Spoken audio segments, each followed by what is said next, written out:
Floor ঢালাই কিভাবে করবেন বা কিভাবে ঢালাইটা দিবেন, আপনার খোয়া বালি কতটুকু মিশাবেন, এখানে কেমিক্যাল ব্যবহার করবেন কিনা, আসুন আমরা এই ভিডিওর মধ্যে সব কিছু আজকে আপনাদের সাথে শেয়ার করব। আপনারা যদি আমাদের পেজে নতুন হয়ে থাকেন অবশ্যই পেজটি ফলো দিয়ে রাখবেন, আর আমাদের যদি ইউটিউব চ্যানেল থেকে দেখেন অবশ্যই চ্যানেলটি সাবস্ক্রাইব করে পাশে থাকা বেল আইকনটি বাজিয়ে দিবেন, যে আমাদের এইরকম নিত্য নতুন ভিডিও পাওয়ার জন্য।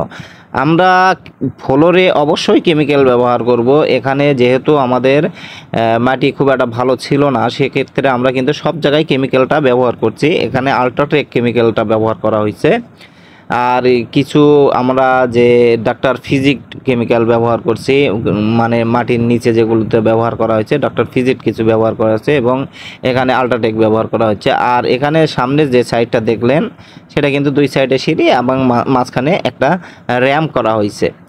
আর এই মাঝখানে যে ইট সাজানো আছে, এখানে ইট যে দেখতে পাচ্ছেন আমার বাম সাইডে, এখানে কিন্তু এটা আমাদের সেফটি ট্যাঙ্কি আছে, আর এই ঢালাইটা কিন্তু সেফটি ট্যাঙ্কি অনুযায়ী আমরা করতেছি। আর এখানে যে রডটা বাঁধা হয়েছে, এই রডটা কিন্তু আমরা 14 ইঞ্চি পরপর দিছি। আপনারা ইচ্ছা করলে আরও কম দিতে পারেন বা বেশিও দিতে পারেন, আপনার ঢালাইয়ের অনুযায়ী আপনারা অবশ্যই রডটা দিয়ে নেবেন, সেটা মালিকের পরামর্শ অনুযায়ী হোক বা ইঞ্জিনিয়ারি পরামর্শ অনুযায়ী হোক। এখানে কিন্তু আমরা নিজেরাই আমরা রডগুলো ব্যবহার করছি। এখানে 14 ইঞ্চি পরপর দিছি, মালিক যেহেতু আমাদেরকে 14 ইঞ্চি পরপর দিতে বলছে, এখানে ইঞ্জিনিয়ারি কোনো ড্রয়িং আমাদেরকে দেয়নি রড বাঁধার, সেই জন্য আমরা কিন্তু অলরেডি 14 ইঞ্চি পরপর রডটা দিছি।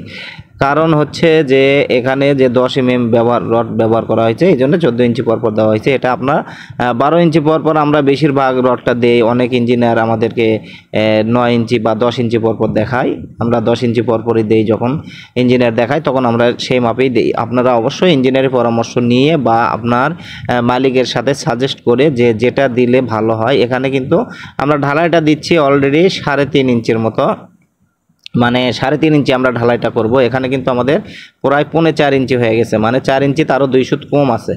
আমাদের 3.5 ইঞ্চি থেকে 2 সুত আরও একটু মোটা হয়েছে ঢালাইটা। এক্ষেত্রে আমাদের মালিকের যে পরামর্শ নিছি যে আমাদের ঢালাইটা একটু মোটা হচ্ছে, তিনি বলছেন যে না, তাতে কোনো সমস্যা নেই, আপনারা দিতে পারেন। আর যেহেতু আমাদের অর্ধেক ঢালাই হচ্ছে, বিল্ডিংয়ের কিন্তু অর্ধেক ঢালাই হচ্ছে, সেক্ষেত্রে আমরা যে সিঁড়ি পর্যন্ত আমরা ঢালাইটা নিছি সে পর্যন্ত ঢালাই করতেছি। আর এখানে যে মশলাটা মিশানো হয়েছে, আমরা অনেকেই জিজ্ঞেস করে ভাই ফ্লোর ঢালাই দিব, আমরা কয় ভাগে মশলাটা মাখবো। দেখেন এখানে যেহেতু আমাদের ফ্লোরটা কিন্তু প্রায় 3.5 ইঞ্চির ওভার ঢালাই হচ্ছে, এখানে আমরা ঢালাইটা করতেছি। আমরা 7 কড়াই খোয়া দিচ্ছি, 7 কড়াই খোয়া দিচ্ছি, 4 কড়াই বালি দিচ্ছি এবং 2 কড়াই সিমেন্ট দিচ্ছি। এই হিসাবে এই রুলসে আমাদের এখানে কিন্তু ঢালাইটা হচ্ছে। আমাদের 7 কড়াই খোয়া, 4 কড়াই বালি এবং 1 বস্তা সিমেন্ট। 1 বস্তা সিমেন্ট প্রায় 2 কড়াই সিমেন্টের মতো হয়, সেক্ষেত্রে আমরা 1 বস্তা সিমেন্টটা দিচ্ছি এখানে। তাহলে আমাদের ঢালাইটা 4 বস্তা, 4 একেই ধরতে গেলে এরকম, যাই হোক 3.5 একে ঢালাইটা হচ্ছে, আমরা 4 একে বলবো না, 3.5 একে বলবো।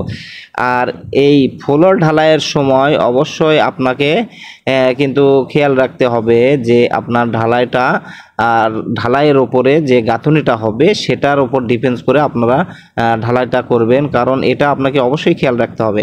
আপনারা যদি দেখা যায় যে শুধু ঢালাইয়ের উপর আপনার গাঁথুনিটা পড়তেছে, সেক্ষেত্রে আপনাকে কিন্তু কমপক্ষে 4 ইঞ্চি ঢালাই করতে হবে। আর আমাদের গাঁথুনিগুলো পড়তেছে বিমের ওপর দিয়ে, যেহেতু এখানে কলমের বিম আছে, গেট বিম আছে, এই গেট বিমের উপরে গাঁথুনি করা হয়েছে, সেক্ষেত্রে আমাদের কিন্তু গেট বিমের উপরে গাঁথুনি হওয়ার কারণে কিন্তু আমরা ঢালাইটা একটু কম করে দিচ্ছি। আপনারা যদি ঢালাইয়ের ওপরে যদি গাঁথুনি আপনার পরে দেখা যাচ্ছে বিমের উপর পড়ে নাই, ঢালাইয়ের উপর পড়তেছে, সেক্ষেত্রে আপনারা 4 ইঞ্চির ওভার ঢালাই দেওয়ার চেষ্টা করবেন, তাহলে আপনার গাঁথুনিটা কখনোই ফাটবে না। বা ছাদের কার্নিশে যখন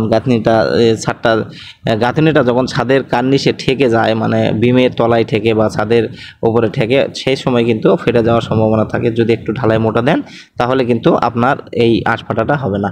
আর এখানে যে পাট্টা মারাটা দেখলেন, পাটটা অবশ্যই ভালো করে মেরে নেবেন, অন্তত 2 থেকে 3 বার পাটটা মেরে নেবেন, তাহলে কিন্তু আপনার কাজটা শক্ত এবং মজবুত হবে। ঠিক আছে, ধন্যবাদ সবাইকে আমাদের সাথে থাকার জন্য, ভিডিওটি উপভোগ করার জন্য।